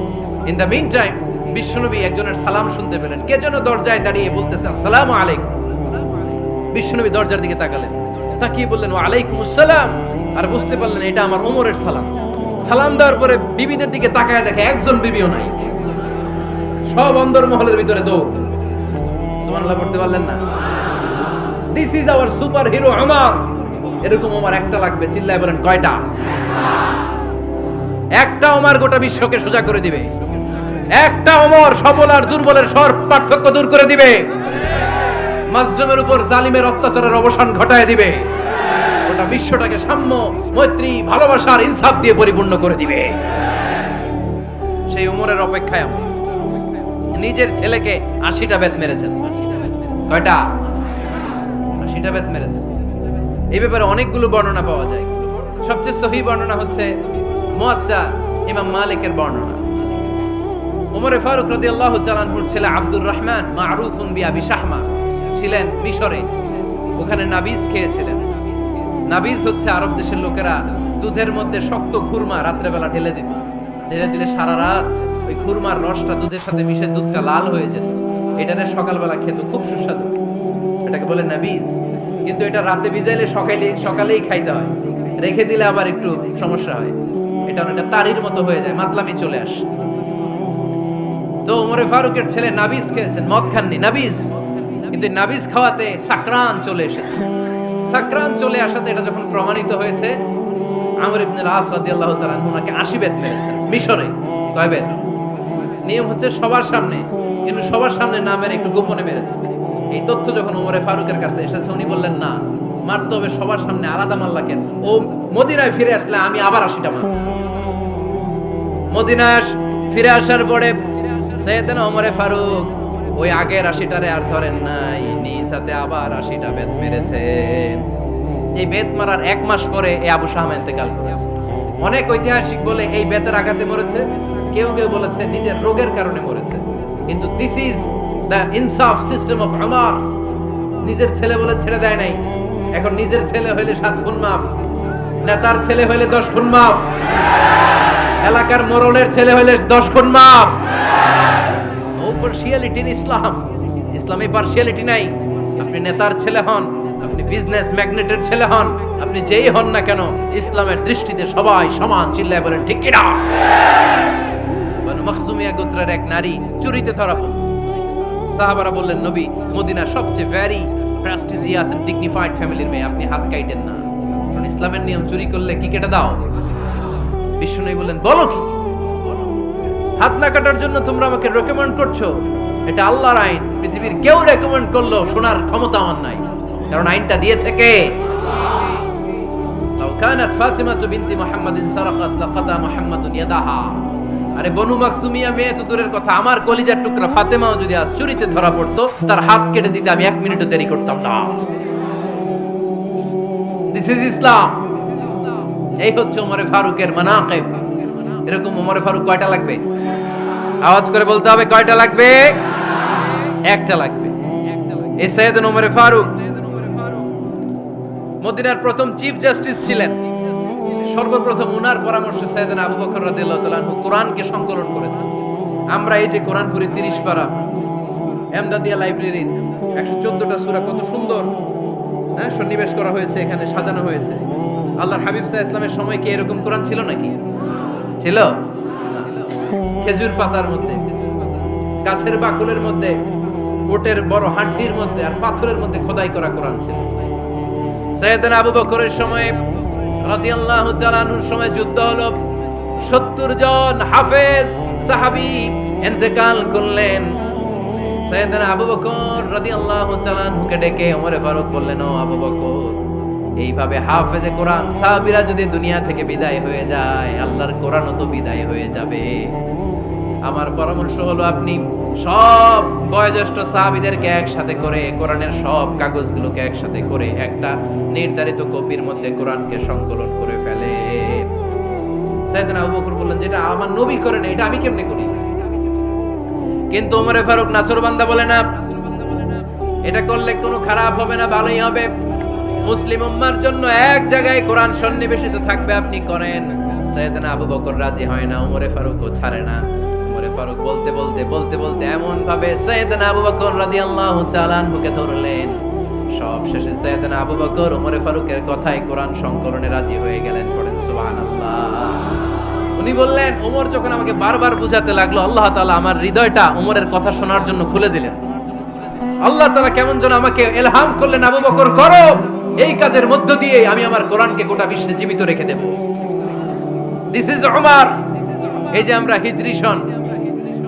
হিজরি সনের যে আমরা গণনা করি, এই হিজরি সনের প্রবর্তক হচ্ছে সাইয়েদনা ওমরে ফারুক। সুবহানাল্লাহ নাই? আপনাদের মনোযোগ আছে না গেছে? কই ঘুমায় গেলেন মনে হয়? তাকবীর দেন তো একজন আওয়াজ করে।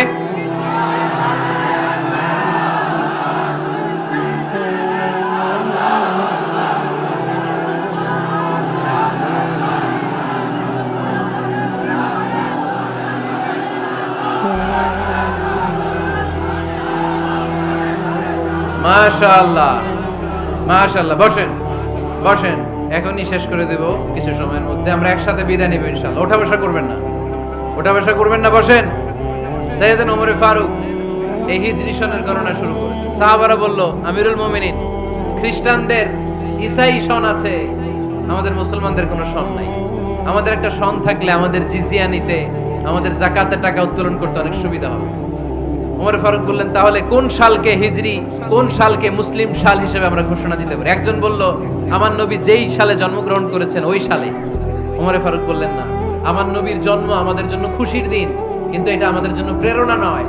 প্রেরণা নবীর কাজে, ঠিক কিনা? আরো কিছু সাহাবারা বলল, তাহলে যেই সালে আমার নবী ইন্তেকাল করেছে ওইটারে প্রথম সাল ধরেন। ওমর ফারুক বললেন, না, যেদিন তিনি ইন্তেকাল করেছেন এটা আমাদের দুঃখের দিন, এটা আমাদের প্রেরণা নয়। আমাদের প্রেরণা হচ্ছে বিশ্বনবীর ত্যাগ, তিতিক্ষা আর কাজের মধ্য দিয়ে। জোরে কোন ঠিক কিনা? ওমর ফারুক বললেন, যেদিন বিশ্বনবী ইসলাম রক্ষায় নিজের মাতৃভূমি ছেড়ে মক্কা থেকে মদিনায় গিয়েছেন, ওই দিনটাকে হিজরি প্রথম দিন ধরে আমরা হিজরি সাল গণনা করে শুরু করে দেব। ওইটাই হচ্ছে হিজরি সন। সেখান থেকে হিজরি সনের প্রবর্তন করেছেন সাইয়েদনা ওমর ফারুক রাদিয়াল্লাহু তাআলা আনহু। এই যে স্টেট গভর্নমেন্ট, এই যে প্রিজন, জেলখানা, ক্যান্টনমেন্ট, সচিবালয়, গণভবন, বঙ্গভবন, মুক্তিযোদ্ধাদের ভাতা, রাষ্ট্রীয় ভাতা, এই সব নিয়ম কানুন সাইয়েদনা ওমর ফারুক তার রাষ্ট্রীয় আমলে তিনি নিজে করেছেন। চিল্লায় পড়েন আল্লাহু আকবার। মুসলমানদের আলাদা কারেন্সি, নিজস্ব মুদ্রা ব্যবস্থা নিজে চালু করেছেন। সৈনিকদের মধ্যে যারা বিবাহিত, প্রতি 6 মাস অন্তর অন্তর 1 মাসের ছুটি কাটাতে তারা ফিরে আসবে, সাইয়েদনা ওমর ফারুক চালু করেছেন। চিল্লায় আওয়াজ করে পড়েন আল্লাহু আকবার। এই যে আমরা 20 রাকাত সালাতুত তারাবি পড়ি রমাদানে, করেন না আপনারা? এটা সাইয়েদনা ওমর ফারুক চালু করেছেন। সুবহানাল্লাহ পড়তে পারলেন না? কোরআনে মোট 22টা আয়াত আছে যেখানে সাহাবারা ইনডিসিশনে ভুগছিলেন। বিশ্বনবীর মত একটা, ওমরে ফারুকের মত আর একটা। এই 22 জায়গায় আল্লাহ তাআলা বিশ্বনবীর মতের পক্ষে আয়াত নাজিল না করে ওমরে ফারুকের মতের পক্ষে কোরআনের আয়াত নাজিল করেছে। আওয়াজ করে পড়েন আল্লাহু আকবার। এদিকে উঠলেন কেন আপনারা? যারা উঠছেন আমার দিকে তাকান।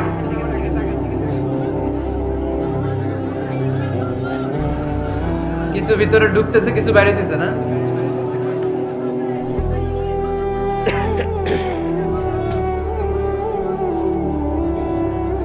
সাইয়েদনা ওমর ফারুক। আমরা সাহাবীদের জীবন চরিত পড়তে চাই না, কত যে অনুপ্রেরণামূলক দৃষ্টান্ত সাইয়েদনা ওমর ফারুক আমাদের জন্য রেখে গিয়েছেন। ওমর ফারুক যখন খলিফা, দিনের বেলায় যদি রাষ্ট্রে কোনো নিয়ম জারি করতেন, দিনের বেলায় জনগণকে কোনো বিষয়ে যদি নিষেধ করতেন, রাত্রে বেলায় খাওয়ার সময় ফ্যামিলি মেম্বারদের সবাইকে বলতেন, এই দিনের বেলা আমি জনগণকে এই কাজ করতে নিষেধ করেছি, তোমরা আমার ফ্যামিলি মেম্বার, খবরদার তোমরা এই কাজ করো না। জনগণ করলে যতটুকু শাস্তি, তোরা করলে পাবি ডবল শাস্তি। আমাদের নেতারা ওই বাড়ির বিচার করে, ওই বাড়ির মাইয়ার বিচার, ওই বাড়ির পোলার বিচার, নিজের পোলা গাঞ্জা টানে আছে না নাই? নিজের মেয়ে অপরাধ করে আছে না নাই? কি নেতা ছিলেন ওমর ফারুক! আগে নিজের ঘর সামলিয়েছেন, আগে নিজেকে সামলিয়েছেন, নিজের ঘর ঠিক করেছেন। বলেছেন জনগণ করলে যত ব্যাড, তোরা করলে double bad. This is call leader, ঠিক কি না? এক বাবা এসে বললেন, ওমর ফারুক আমার ছেলে কথা শোনে না, বেয়াদব। ওমর ফারুক ছেলেরে ডাকলেন, বাবা তুমি তোমার আব্বাজানের কথা শোনো না, এটা তো কবিরা গুনাহ। ছেলে বলে, ওমর ফারুক সব দায়িত্ব আল্লাহ ছেলে মেয়েদেরকে দিয়েছে, বাবা মাকে কোনো দায়িত্ব দেয় নাই। ওমর ফারুক বললেন, অবশ্যই দায়িত্ব দিয়েছে। তাহলে বলেন আমার বাবার দায়িত্ব কি? উনি বললেন, প্রাইমারিলি প্রথমত 3 দায়িত্ব। আইয়ান তাকিয়া উম্মা, পৃথিবীর প্রতিটি বাবার উচিত ছেলেদের মেয়েদের জন্য ভালো মায়ের ব্যবস্থা করা। 2 নম্বরে আইয়ুহসিনা ইসমা, সুন্দর তার একটা নাম রেখে দেয়া। 3 নাম্বার ইউআল্লিমাহুল কিতাব, তার আল্লাহর কিতাব শিক্ষা দেওয়া। এবার ছেলেকে আমার আব্বা 3টার একটাও করে নাই। এবার ওমর ফারুক রেগে গেলেন, বাবার কাঁধে ধরলেন, বললেন তুই ছেলের জন্য বিচার নিয়ে আসলি, তোর 3টা দায়িত্বের একটাও তুই পালন করিস নাই। ছেলে বলে, আমিরুল মুমিনিন, আমার মা নর্তকী, আমার মা মাজুসি, আমার মায়ের মধ্যে কোনো আদব কাদব নাই, সুন্দরী দেখে আমার মারে বাবা বিয়ে করছে, আমার মায়ের কাছ থেকে জীবনে কিছু শিখি নাই। 2 নাম্বার সাম্মানি খানফাসা, আমার বাবা আমার নাম রেখেছে চামচিকা। কি নাম রাখছে? এটার নাম হইলো একটা, এরকম উল্টা পাল্টা নাম আছে না নাই? না, এগুলো রাখবেন না। আব্দুল্লাহ রাখবেন, আব্দুর রহমান রাখবেন। আর একটা কি বলছি আজকে?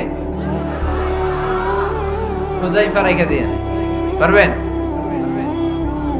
ওয়ালাম ইউআল্লিমনি হারফাম মিন কিতাবিল্লাহ আমিরুল মুমিনিন। শুধু তাই না, আল্লাহর কোরআনের একটা অক্ষর আমার বাবা কোনোদিন আমারে শিক্ষা দেয় নাই। ওমর ফারুক রেগে গেলেন, এবার বাবার কান্দে দইরা মারতে শুরু করলেন। তুই পোলার নামে বিচার নিয়ে আইছিস, তোরে বাইর দিমু আগে। এরকম নেতার দরকার আছে না নাই? মদিনায় এক লোক তার বউরে রাগের চোটে 100 তালাক দিয়ে ফেলছে। কয় তালাক দেয়ার নিয়ম? কয়টা দিছে? কয়টা? এবার স্ত্রী কাঁদতে কাঁদতে এসে বলে, আমিরুল মুমিনিন দেখেন, আমার স্বামী আমারে রেগে মেগে 100 তালাক দিছে। ওমর ফারুক বললেন, দইরা নিয়ে এটা নিয়ে আসা হলো। ওমর ফারুক বললেন, কয়টা তালাক দিয়েছো? কয় 100টা।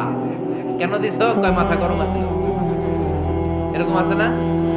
তালাক দেওয়ার সময় সব তালাক, তুই তালাক, তোর মা তালাক, তোর বোন তালাক, সব তালাক। তালাক দিবে ওয়াইফ রে, দিতেছে সবাই রে। ওমর ফারুক বললেন, দিবে 3টা, 100টা দিলা কেন? কয় মেজাজ গরম ছিল।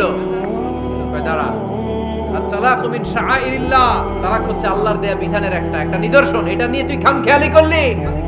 আমার রায় শোন, আমার রায় হচ্ছে 3 তালাকে তোর বউ তালাক, বাকি 97 তালাক তোর পিঠের উপরে পড়বে। এরকম বিচারের দরকার আছে না নাই? এরকম দৃষ্টান্তমূলক বিচার যদি বাংলার জমিনে দেয়া হতো, আর কোন নারী ধর্ষিতা হতো, আর কোন নারীকে অ্যাসিড মারা হতো, আর কোন নারী যৌতুকের জন্য কান্না করত? একটা আমল লাগবে, বেশি না। কয়টা লাগবে? তিনি গভর্নর সিস্টেম চালু করেছিলেন, governor system, Islamic state. Bahrain, ইয়ামান, মিসর, কুফা, বসরা, মক্কা, মদিনা, এই 7 জায়গায় 7 জন গভর্নর পাঠিয়েছেন। তাদের থেকে তথ্য নিতেন। এই গভর্নর সিস্টেম উনি বানিয়েছেন। সাইয়েদনা আমর ইবনে আল আস রাদিয়াল্লাহু তাআলা আনহুকে পাঠিয়েছেন মিশরে। মিশরে একটা দৌড় প্রতিযোগিতা হতো। ওই দৌড় প্রতিযোগিতায় আমর ইবনে আল আস রাদিয়াল্লাহু তাআলা আনহুর ছেলে অংশগ্রহণ করেছে, কিন্তু এক মিশরি ওই দৌড় প্রতিযোগিতায় চ্যাম্পিয়ন হয়ে গেছে। রানার্স আপ হয়েছে আমর ইবনে আল আসের ছেলে। এবার মিশরি ফার্স্ট আর গভর্নরের ছেলে সেকেন্ড। রাগের চোটে আমর ইবনে আল আসের ছেলে ওই মিশরির মাথার মধ্যে কয়েকটা বাড়ি মেরেছে। মিশরি বলে, আমার মাল্লা কেন? তুমি খেলাই পারো না, আমারে মাল্লা কেন? কয় আনা ইবনুল আকরামিন, আমি গভর্নরের পোলা, আমি যা বলবো এটাই হবে, আমার উপরে কথা নাই। মিশরি ওইখানে আর ঝগড়া বাঁধায় নাই, মনে দুঃখ নিয়ে মদিনায় চলে আসলেন। এসে বললেন, আমিরুল মুমিনিন, আপনি আমর ইবনুল আস রাদিয়াল্লাহু তাআলা আনহুকে মিশরের গভর্নর বানিয়ে পাঠিয়েছেন। একটা প্রতিযোগিতায় আমি চ্যাম্পিয়ন হয়েছি, ওনার ছেলে হয়েছে রানার আপ। কেন সে চ্যাম্পিয়ন হতে পারে নাই? এই কারণে আমার মাথায় লাঠি দিয়ে 3টা বাড়ি মেরে বিচারটা দিছে কার দরবারে? কথা বুঝেন নাই বোধহয়? ওমর ফারুকের দরবার। ওমর ফারুক বললেন, তাই আগামী বছরের অমুক তারিখ আমি সব গভর্নরদেরকে ডেকে হিসাব নিতে, ওই দিন তুই থাকবি, পারবি না? মিশরে বলে, পারবো মানে অবশ্যই পারবো। ওই দিন 7 রাজ্য থেকে 7 গভর্নর হাজির, গভর্নরদের ছেলেরাও হাজির, মিশরীয় হাজির। 7 গভর্নরের কাছ থেকে 7 এলাকার খোঁজ খবর নেয়ার পরে ওমরে ফারুক বললেন, আইনাল মিসরি, মিশরি লোকটা কই, এদিকে আয়। মিশরি সামনে আসার পরে বলল, আমর ইবনুল আস, তুমি মিশরের গভর্নর, তোমার ছেলে সহ তুমি আসো। আমর ইবনুল আস এসে সামনে বসে রইলেন। এবার বললেন, ও আমর ইবনুল আসের ছেলে, তুমি নাকি ইবনুল আকরামিন গভর্নরের ছেলে, তুমি যা বলবা মিশরে নাকি তাই হবে, তোমার নাকি অনেক দাপট। নিজে একটা লাঠি এনে মিশরীর হাতে দিয়ে বলল, এবার তোর মাথায় যতটা মারছে তুই ততটা গুনে গুনে মার, আমি দেখবো। আমর ইবনুল আস দেখবে, আমর ইবনুল আসের ছেলেরে তুই এখানে মার। সে বলতেছে, থাক, আপনি বলছেন এতেই যথেষ্ট, মারা লাগবে না, আমি মাফ করে দিলাম। ওমরে ফারুক বলল, খবরদার, মার মার ওর মাথার মধ্যে। মিশরি ওমরে ফারুকের ধমক শুনে ভয়ে ভয়ে 3টা বাড়ি মারল। এই বাড়ি মারা দেখেও ওমরে ফারুকের হৃদয় ঠান্ডা হয় নাই। লজ্জায় আমর ইবনুল আস, বয়স হয়ে গিয়েছে সাহাবা, মাথা তখন টাক, মাথায় চুল নাই, লজ্জায় মাথাটা হেট হয়ে মাথাটা নিচু করে রেখেছে। এবার রাগের চোটে ওমরে ফারুক বললেন, এবার আমর ইবনুল আসের টাক মাথার মধ্যে একটা মার। মার! কেন ছেলেকে শিক্ষা দিতে পারে নাই? ইয়া আমর ইবনুল আস, মাতা জাআলতুমুন নাস আবিদা, তোমরা কখন মিশরীদেরকে নিজেদের দাস বানায় নিলা? ওয়াকাদ ওয়ালাদাতুম উম্মুহুম আহরারা, আর ওদের মায়েরা তো ওদেরকে স্বাধীন সন্তান হিসেবে প্রসব করেছে। মানুষদের উপর ক্ষমতাগিরি করার জন্য গভর্নর পাঠাই নাই। খবরদার, জনগণ তাদেরকে দেখভাল করার জন্য তোমাদেরকে পাঠানো হয়েছে, তাদের উপর কোনো অত্যাচার করার জন্য নয়। চিল্লায় বলেন ঠিক কি না? এরকম নেতা কয়টা লাগবে? কয়টা? ওই নেতার নাম কি? ওমর। হুয়া ইয়াতি ওমর। 22 জায়গায় বিশ্বনবী কয় একটা, ওমরে ফারুক বলে আরেকটা। আল্লাহ বলে, বিশ্বনবী, আপনার পক্ষে আমি আয়াত নাজিল করতে পারলাম না, আমি ওমরের পক্ষে নাজিল করে দিলাম। বিশ্বনবী বলতেন, ইন্না লিকুল্লি উম্মাতিন মুহাদ্দাস, সব উম্মতের মধ্যে, সব নবীদের উম্মতের মধ্য থেকে একজন করে আল্লাহ তাকে মুহাদ্দিস বানাতো। মুহাদ্দিস না মুহাদ্দাস। মুহাদ্দাস মানে এমন লোক যিনি যা ভাবতো ওই ভাবনাটাই আল্লাহ আয়াত হিসেবে নাজিল করে দিতেন। বিশ্বনবী বলেন, আমার উম্মতের মধ্যে মুহাদ্দাস হচ্ছে সাইয়েদনা ওমর। মদিনার সবচেয়ে বড় মুনাফিকের নাম আব্দুল্লাহ ইবনে উবাই ইবনে সালুল, সব মুনাফিকদের সরদার। কিন্তু এই মুনাফিকের ছেলেটা হলো পাক্কা ইমানদার। এই ছেলের নাম হলো আব্দুল্লাহ। আওয়াজ করে বলেন, ছেলের নাম কি? আব্দুল্লাহ ইবনে উবাই ইবনে সালুল। মুনাফিক সরদার যখন ইন্তেকাল করলো, সাইয়েদনা আব্দুল্লাহ রাদিয়াল্লাহু তাআলা আনহু বিশ্বনবীর কাছে এসে চোখের পানি ছেড়ে ডেকে বলে, নবী, আপনিও জানেন, আমিও জানি, মদিনার সবাই জানে আমার আব্বা মুনাফিকদের সরদার, কিন্তু আমার মন তো মানে না, আমার তো পিতা, আমার তো বাবা লাগে, আমার তো মন মানে না। আপনিও জানেন মুনাফিক, আমিও জানি মুনাফিক। নবী, আপনার দরবারে কিছু আমি চাই না, আপনার গায়ের একটা জামা দেন, আপনার জামাটা পরিয়ে আমার বাবারে দাফন দিব। এর উসিলায় যদি আমার আব্বারে আল্লাহ মাফ করে দেয়, দয়ার নবী মায়ের নবী জামা খুলে দিয়ে দিলেন। পড়েন সুবহানাল্লাহ। আব্দুল্লাহ রাদিয়াল্লাহু তাআলা আবার আবদার চললেন, নবী জানি আমার বাবা মুনাফিক, কিন্তু আমার তো বাবা আপনার দরবারে ফরিয়াদ, আপনি নিজে যে আমার বাবার জানাজার নামাজের ইমামতি করবেন। দয়ার নবী মায়ার নবী জানাজার নামাজে যেতে চাইলেন। ওমরে ফারুক বললেন, নবী না, খবরদার আপনি উবাই ইবনে সালুলের জানাজায় যাবেন না। বিশ্বনবী জোর করে যেতে চাইলেন। সাইয়েদনা ওমরে ফারুক বিশ্বনবীর জামা পেছন থেকে টেনে ধরলেন। আল্লাহু আকবার, টেনে ধরলেন, যাবেন না আপনি। ওমর ফারুকের হাত থেকে হ্যাচকা টান মেরে জুব্বা টান দিয়ে বিশ্বনবী জানাজায় চলে গেলেন। রব্বুল আলামিন আয়াত নাজিল করলেন, ইস্তাগফির লাহুম আও লা তাস্তাগফির লাহুম ওয়া ইন তাস্তাগফির লাহুম ৭০ মাররাতান ফালাই ইয়াগফিরাল্লাহু লাহুম। নবী গো, একবার নয় দুইবার নয় ৭০ বারও যদি এই মুনাফিকের জন্য আপনি ক্ষমা চান, তার জন্য ক্ষমা নাই, তার জন্য আছে জাহান্নাম। ওয়ালা তাকুম, আপনি যাবেন না আলা কবরি, কখনো তাদের জানাজায় যাবেন না। এই যে একটা ভুল করে ফেলছেন, এটা এইবারই শেষ, এরপরে আর যাবেন না। সাইয়েদনা ওমর ফারুকের পক্ষে আল্লাহ তাআলা কোরআনের আয়াত নাযিল করে দিলেন। চিল্লায় পড়েন আল্লাহু আকবার। এভাবে 22টা জায়গায় ওমর ফারুক যা বলেছে, এটা নিয়ে একটা আলাদা আলোচনা হইতে হবে, আলাদা একটা আলোচনা লাগবে যে 22টা আয়াতে আল্লাহ তাআলা বিশ্বনবীর পক্ষে কোরআনের আয়াত নাযিল না করে সাইয়েদনা ওমর ফারুকের পক্ষে আয়াত নাযিল করেছেন। চিল্লায় পড়েন সুবহানাল্লাহ। ওই ওমর ফারুককে আমাদের মডেল বানানোর দরকার আছে না নাই? ওই ওমর ফারুকের জীবনী আমাদের ছেলে মেয়েদেরকে পড়ানোর দরকার আছে না নাই? আমাদের ভবিষ্যৎ প্রজন্ম এগুলো জানে না। ওরা সালমান খান দেখে বড় হয়, ওরা শাহরুখ খান দেখে বড় হয়, ওরা ঋত্বিক রোশনকে দেখে বড় হয়, ওরা মনে করে যে এরাই বড় সুপার হিরো। আমাদের যে কত বড় সুপার হিরো আছে এরা জানেই না। নতুন প্রজন্মের কর্ণকহরে সাইয়েদনা ওমর ফারুকের ইতিহাস পৌঁছে দেওয়ার দরকার আছে না নাই? ওমর ফারুকের ইন্তেকালের ঘটনাটা বলেই আমরা মুনাজাতের দিকে যাব। শুনবেন? শুনতে চান? উনি স্বপ্নে দেখলেন একটা লাল মোরগ ওনাকে 3টা ঠোকর মেরেছে। কয়টা? উনি জুমার নামাজে, জিলহজ মাসের শেষ সপ্তাহে জুমার নামাজে বললেন যে একটা লাল মোরগ 3টা ঠোকর মেরেছে। মুগীরা ইবনে শুবা রাদিয়াল্লাহু তাআলা আনহুর দাস আবু লুলু আল মাজুসি, এই লোকটা খঞ্জর বানাতে পারতো। মুগীরা রাদিয়াল্লাহু তাআলা আনহুর দাস। মুগীরা প্রতিদিন 4 দিরহাম করে চার্জ করত, যেহেতু দাস। সে এসে বিচার দিল, আমিরুল মুমিনিন, মুগীরা আমার থেকে বেশি টাকা চায়, জুলুম করে। ওমর ফারুক বললেন, তাই? তুমি কি কাজ জানো? বলে, আমি খঞ্জর বানাতে জানি। বাড়ি কই? পারস্য। আরে তুমি খঞ্জর বানাতে জানলে তো 4 দিরহাম অনেক কম, সে তো আরো বেশি টাকা নেওয়া দরকার ছিল তোমার থেকে।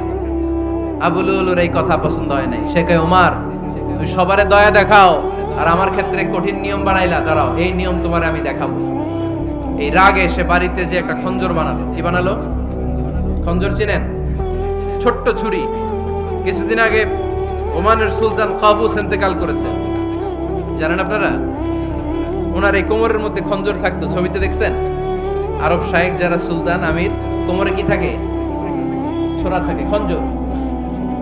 সে বাসায় যে একটা খঞ্জর বানালো, যেই খঞ্জরের 2 মাথা, লাহু রাসান ওয়া মাকবাদাতুহু ফি ওয়াসাতি, আর ধরার হ্যান্ডেলটা মাঝখানে, এদিকেও ছুরি এদিকেও ছুরি, যাতে এইভাবে মারা যায়। সে ধার দিতে লাগলো আর বলল, ওমর দাঁড়াও, তোমারে আমি দেখাবো। ওমর ফারুক মসজিদে নববীর ইমাম, ফজরের নামাজের সময় এ আবু লুলু আল মাজুসি বুরনুস পরে, চাদর পরে, লুকিয়ে লুকিয়ে, সে অগ্নি উপাসক, মুমিন নয়। ওমর ফারুককে অ্যাটাক করার জন্য গেলেন মসজিদে নববীতে। ওয়াকানু ইউসাল্লুনা বিগালাস, তখন ওনারা অন্ধকারে নামাজ পড়তো। নামাজের সময় যখন হলো, লুকিয়ে লুকিয়ে প্রথম কাতারে ওমর ফারুকের পিছনে মুয়াজ্জিনের পাশেই দাঁড়ালেন, হাতে খঞ্জর। ইকামত হলো, ওমর ফারুক সালাত শুরু করলেন, ফজরের সালাত। আল্লাহু আকবার। নামাজ শুরু করলেন, সূরা ফাতিহা বললেন। আরেকটা সূরা যখন পড়তে যাবেন, ইন দ্য মিন টাইম আবু লুলু এই খঞ্জর নিয়ে ওমর ফারুকের বুকের মধ্যে 3টা স্টেবিং করলেন। একটা মারলেন নাভির নিচে, মারার সাথে সাথে পাকস্থলী কেটে গেল। আরেকটা মারলেন পাজরে, পাজর ছিঁড়ে গেল। 3টা মারার পরে ওমর ফারুক বললেন, কাতালানি আল কাল, এক কুকুর আমাকে মেরে ফেলেছে। পেছন থেকে এক সাহাবীকে টান মেরে সামনের দিকে নিয়ে গেলেন, তুমি নামাজের ইমামতি করো। আর ওমর ফারুককে বাকিরা ধরাধরি করে পেছনে নিতে আরম্ভ করলেন। আর এই আত্মাই আক্রমণ যে করেছে, সে কাতারের মাঝখান দিয়ে যেতে আরম্ভ করলো, আর 2 দিকে ছুরি মারতে আরম্ভ করলো। 13 জন সাহাবীর গায়ে ছুরি মেরেছে, 7 জন সাহাবা স্পট ডেড, জায়গায় মৃত্যু।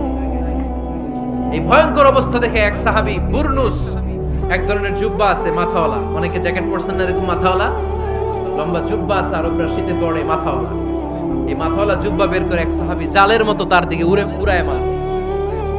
ওই বুরনুসের মধ্যে পেঁচিয়ে আবু লুলু মাটিতে পড়ে গেল আর সুইসাইড করে ফেলল, নিজের বুকে নিজে মেরে আত্মহত্যা।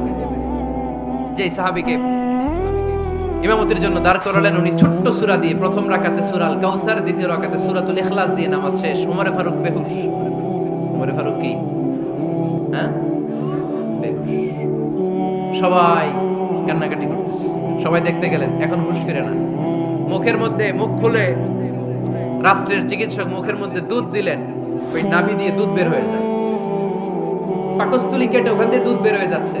তারা বললো ওনারে বাঁচানো সম্ভব না, দেখেন হুঁশ ফিরে কিনা। হুঁশ ফিরলে ওনার পরে কে আমির হবে, উনি যেন প্যানেল ঠিক করে দিয়ে যায়। সবাই তাকিয়েছে ওমরে ফারুকের চোখের দিকে। আল্লাহর মেহেরবানিতে ঘন্টা খানিক পরে উনি চোখ খুললেন। চোখ খোলার পরেই বলেন নাই ও মা আমি মরে যাই। চোখ খোলার পরে উনি বলেন নাই কে মারলো আমারে। চোখ খোলার পরে উনি বলেন নাই আমার পরে নেতা কে হবে। চোখ খোলার পরে সর্বপ্রথম কথাটি ছিল আসল্লান নাস, আমার নেতৃত্বে যে ফজরের নামাজটা শুরু হয়েছিল এটাকে ঠিকমতো তোরা পড়েছিলি?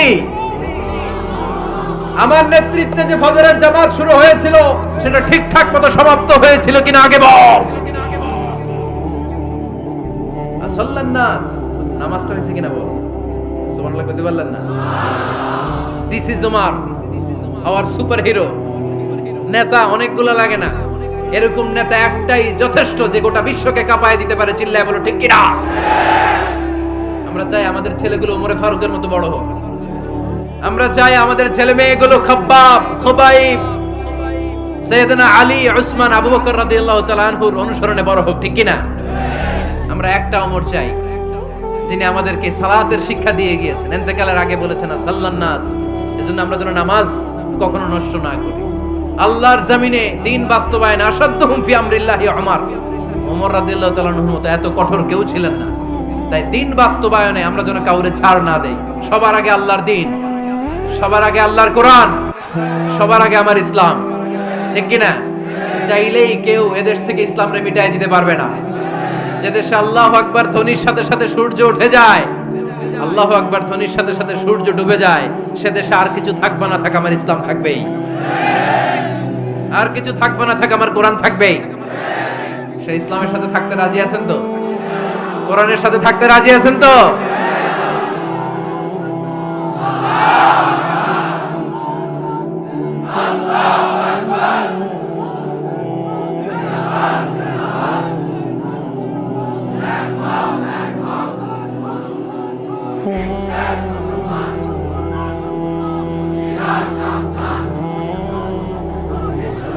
আল্লাহ আমাদের সবাইকে কবুল আর মঞ্জুর করে নেয়। আমরা পড়ি আমিন।